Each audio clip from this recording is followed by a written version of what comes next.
Bonsoir tout le monde, on est jeudi, il est 20h, bienvenue sur le Permacodeur. On va parler de ça. On va parler de cet article parce que déjà je l'avais remonté, puis déjà ça coche une de mes cases, mais au-delà de parler d'HTMX, sachant que j'ai donné une conf pour parler d'HTMX, mais si vous vous souvenez bien, ma conf c'était moins... c'était quand même parler d'HTMX, mais c'était aussi parler d'HTMX dans le cadre d'un peu d'une réflexion sur le front-end d'une manière générale. Et on m'a posé la question à chaque fois, quasiment à chaque conf, de me dire, on n'a pas vraiment d'exemple de gens qui s'en servent, donc c'est un peu difficile de se projeter. Donc dès que j'ai un peu de littérature sur l'utilisation d'HTMX ou sur des réflexions qui sont pas orientées full SPA comme on peut en avoir, je me dis c'est toujours intéressant d'en avoir. Mais voilà. Là on va parler d'une architecture donc full stack avec ETA que je découvre un peu. Enfin je connaissais deux noms, Lead je connais déjà un peu plus.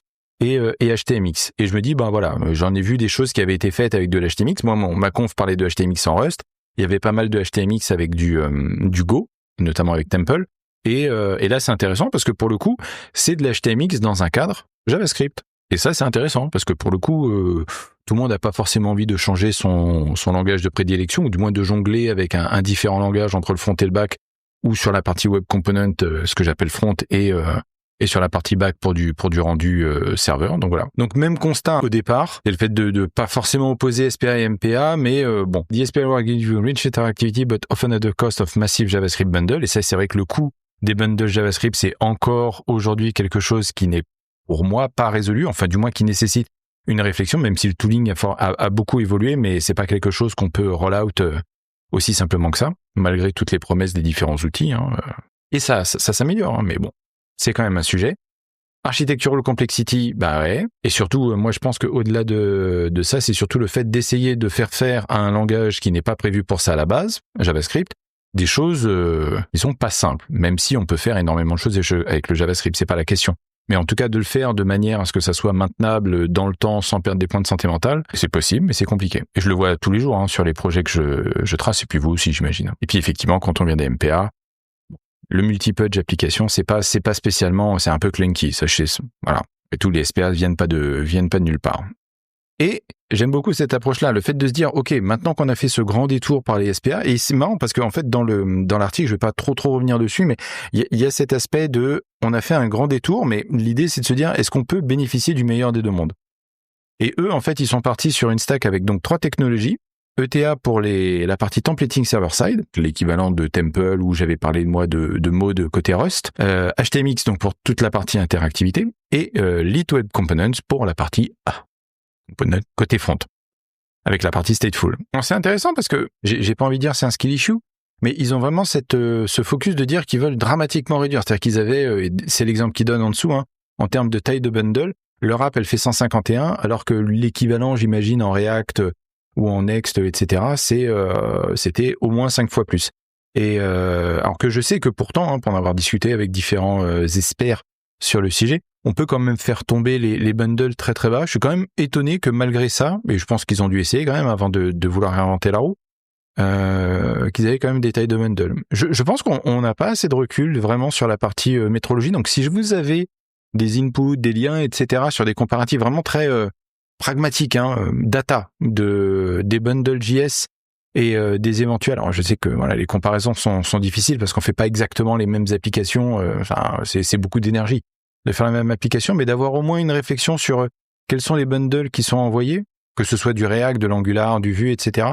Ça m'intéresse. Faudrait d'ailleurs, je suis sur du Vue.js 3 en ce moment. Faudrait que je fasse ce travail-là. Bon, j'ai d'autres sujets de date technique à traiter pour l'instant, très honnêtement, mais je garde en tête le fait que les initial bundles, c'est intéressant. Sachant que après, il y a la question des initial bundles et il y a des données derrière. Si on charge vite votre application, mais qu'à chaque fois qu'on clique sur une page, ça gratte un peu, c'est un peu dommage. Les Shift Ninja, ça sent le zéro optimisation. Ça sent le zéro optimisation, ouais. C'est pour ça que je parlais de skill issue. Maintenant, en fait, ce que je veux dire par là, c'est YOLO, on envoie de 20 pages tout le temps. Ouais. Mais le truc, c'est que, alors déjà, d'une part, le problème de Next.js, c'est qu'on se retrouve très vite non plus à faire du React, mais du Next.js, donc avec la philosophie de Vercel derrière, sans parler forcément de Vercel, mais il y a cette contrainte-là. Et donc, c'est encore un autre stade. C'est JavaScript, TypeScript, React, Next.js. Donc, on n'a même pas parlé d'écosystème que déjà, il y a 4 couches à connaître. Tu vois le truc? Donc, déjà, en termes de charge cognitive, c'est énorme. Et donc, avec tous les gotchas qu'il peut y avoir à chaque étape, Et pour avoir vu des gens se débattre avec du Next.js, c'est arriver à optimiser ça, même s'il y a peut-être des quick wins, il y a pas de débat là-dessus. Je pense que ça devient un art, en fait. Oui, 4 couches minimum. Oui, je vais rajouter un 0, je pense. Et c'est un peu le problème. Mais oui, beaucoup de couches, beaucoup de choses à faire en JavaScript avec tous les caveats. Et donc bon, on peut peut-être avoir le meilleur des deux mondes. En tout cas, c'est l'objectif de l'article, c'était ce que je disais dans ma conf. Alors, the first principle of our architecture is to do as much work on the server as possible. Contestable, parce que c'est vrai qu'il y a beaucoup de gens qui considèrent que si on peut payer le moins possible côté serveur et faire le maximum de boulot côté client, tant mieux, d'autant plus que ça alimente l'obsolescence programmée côté client. Ouais, débattable. Après, c'est vrai que dans l'esprit, la philosophie, et j'irais même jusqu'à utiliser le mot de déontologie, c'est important de se poser cette question-là. Fast initial page load, architecture, send freeform, HTML to the browser, less work for the client, faster time. Alors, c'est vrai. Faster time to first contentful pane. Si effectivement on a juste envoyé du HTML et que le HTML est immédiatement rendu dans le navigateur, on gagne par rapport à du JavaScript qui doit rendre un état en JSON. Il y a pas de problème, ça. En JSON. Et donc, eux, ce qu'ils font, c'est qu'ils font du templating avec ETA. Alors, ETA, je connaissais, j'ai dû le voir passer, en fait. Donc, c'est tout bête, ça ressemble, d'aucuns diraient du PHP, mais enfin, tout templating ressemble à PHP, donc c'est un peu facile. Mais ça a l'air d'être assez complet, contrairement à ce que j'avais montré avec Maud en Rust qui était très très barebone. Il y a plein de mais a priori ça a l'air d'être assez complet de ce point de vue-là, avec des includes et puis de la partie, il y avait du conditionnel, c'était ça, un await. Et voilà, c'était ça, il y avait de la partie du for each, etc. Plutôt simple, assez puissant je pense, mais why the fuck not, en tout cas c'est le choix qu'ils ont fait eux de dire ça. Donc voilà, donc ils ont des vues avec des alors ils utilisent des partials, toujours une bonne idée, comme ça on a que des bouts de HTML à rendre. Et puis avec derrière des placeholders, des machins. Je me demande comment ça se passe, toujours, toujours les questions qui fâchent. Comment ça se passe en termes d'IDE, de NeoVim? Est-ce qu'il faut des plugins? Est-ce qu'il faut gérer ça d'une certaine? Parce que c'est pas du HTML. On aurait peut-être envie avec TypeScript de s'assurer que on saisit bien des propriétés qui vont vraiment exister. Vous avez vu, je vous avais montré avec Maud que si jamais on fait n'importe quoi, comme c'est du Rust, c'est compilé, la proc macro elle est compliquée, elle est compilée, et donc si la propriété n'existe pas, ça explose, on a un message d'erreur et tout, ça gueule quoi. Là, je ne sais pas. Gardez ça en tête, parce que c'est pas parce que des fois je tape sur React, Next, etc. que les alternatives sont forcément exemptes de tout reproche. Non. Comme je le dis, je le répète, toute technologie a un avantage, c'est pour ça qu'elle existe, mais toute technologie a un coût. Ou un coût caché. Donc toujours garder ça en tête. The workhorse, j'aime beaucoup ça. Tous ceux qui connaissent HTMX sauront pourquoi je rigole. Donc bien évidemment les interactions. Donc je reviens pas sur HTMX si vous connaissez pas. L'important c'est de se dire que une fois la lib HTMX chargée, on a des hx quelque chose qui vont nous permettre d'amener de la partie un peu Ajax sur les différents éléments. Donc hxpost qui permet de dire que quand je clique sur le bouton, ça va faire un post vers l'URL machin, et le HTML qu'on renvoie, on va le mettre à la place, à hauteur HTML du target, en l'occurrence l'ID listing row 1, 2, 3, voilà. Avec un petit hxconfirm qui est la confirm qu'on a dans les navigateurs. Donc l'idée c'est vraiment d'utiliser le HTML comme support du state, etc. C'est bien le souci des moteurs de template en général, le support des IDE LSP est pas ouf. Souvenir de galère avec EJS du temps d'avant TS, c'était fun.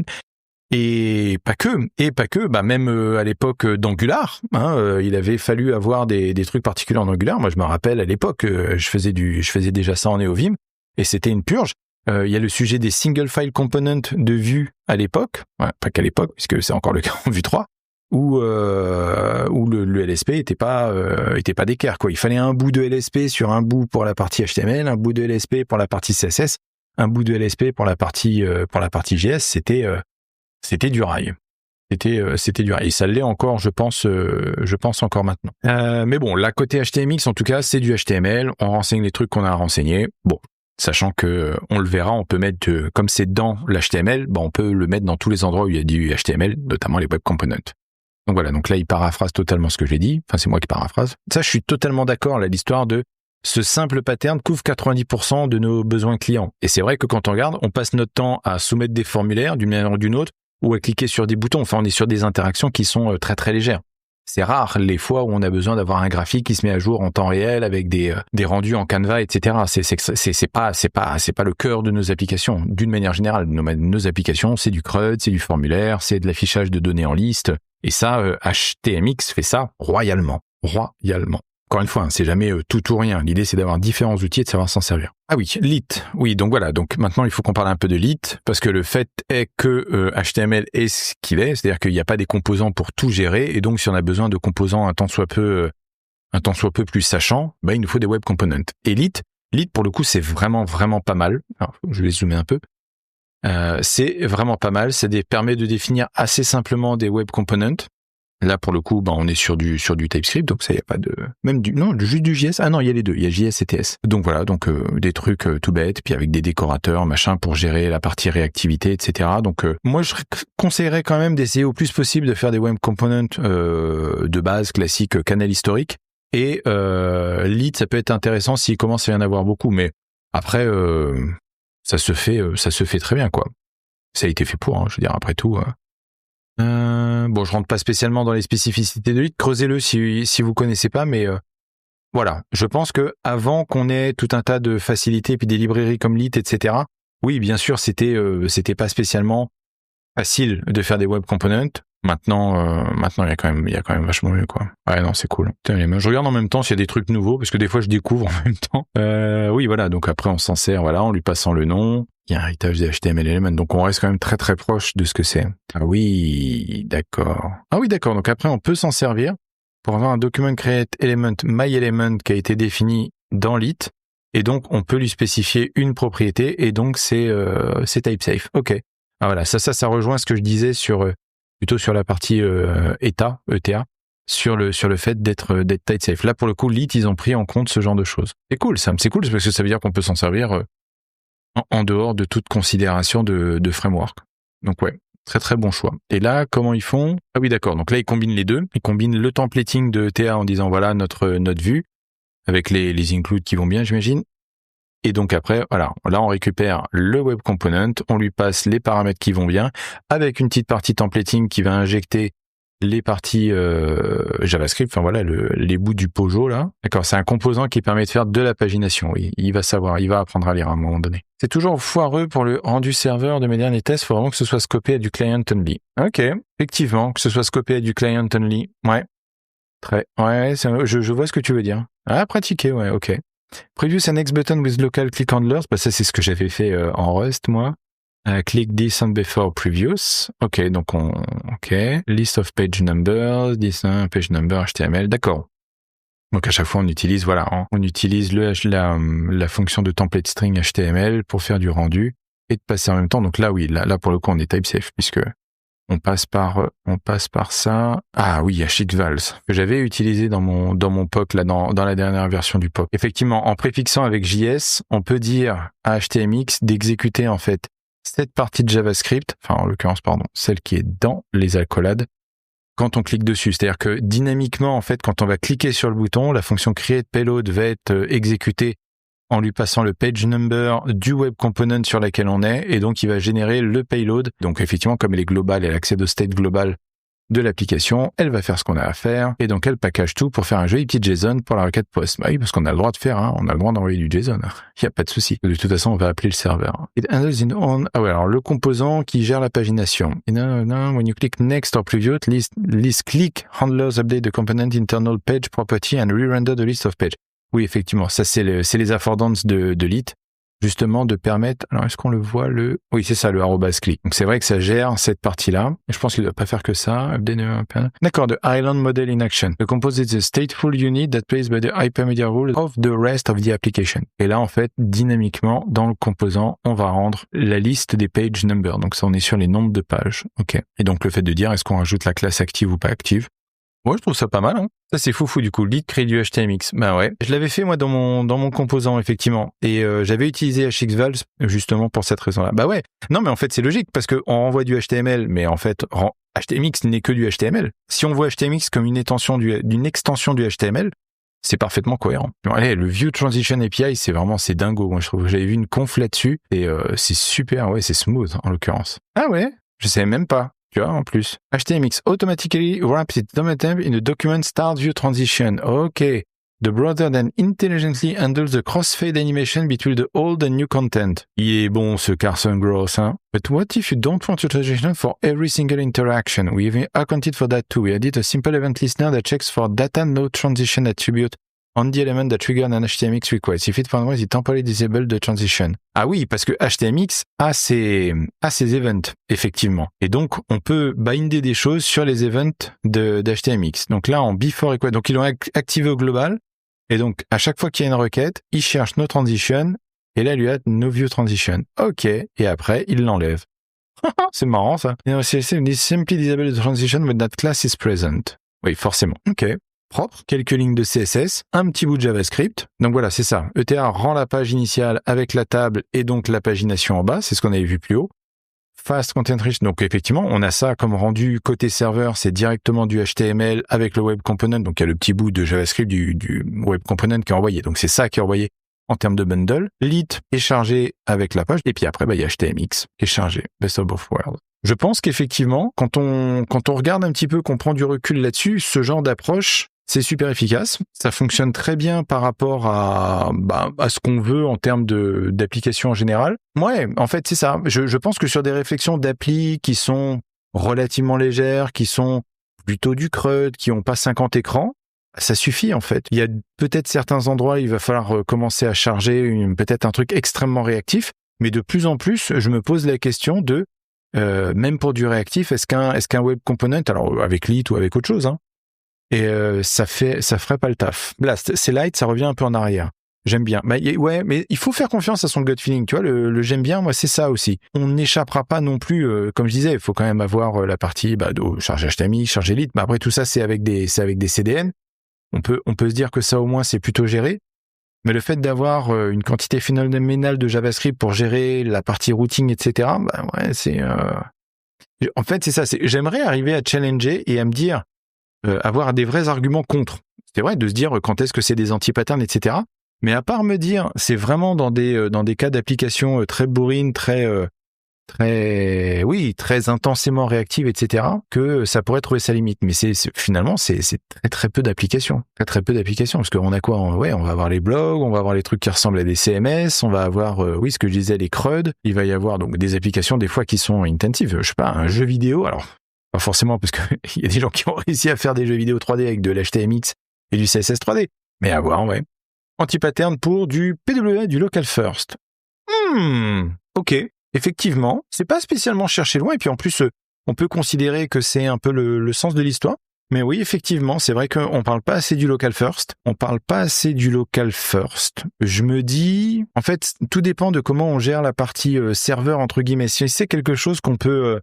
faire communiquer assez facilement et de switch up le serveur avec un worker local, un service worker, ça peut peut-être le faire, mais peut-être une autre brique, tu vois. Le fait d'avoir un truc qui soit, on va dire, PWA compliant, ça peut se justifier comme ça. Une bonne remarque. Mais voilà, et donc j'essaye, ça va être un peu ma conclusion, j'essaye de récupérer du feedback par rapport à ces utilisations-là. Donc si vous me regardez et que vous avez fait du HTMX avec un exemple concret que je peux montrer, hein, qui est sur le web, qui est public, etc. Ou alors si vous voulez en parler, n'hésitez pas à me pinguer, parce que je pense que c'est important de montrer des applications React Next. Ça, je pense que tout le monde est capable de le faire, même en vibe coding maintenant. Moi, je m'intéresse plus à des choses qui sont craftées. Et on peut pas demander ça aux LLM, puisque les LLM, il y a très très peu. Bon, on en parle plus maintenant, mais il y a très très peu de code HTMX, il y a très très peu de code Lit, il y a très très peu de code ETA. Versus toutes les soupes de, je vais dire tout le monde, React, Angular, même jQuery, etc. HTMX, c'est la version HTML de jQuery, hein, encore une fois. Voilà, donc, Our Full Stack Architecture, ETA, HTMX and Lit. J'aime beaucoup, à voir, à challenger, j'aime bien.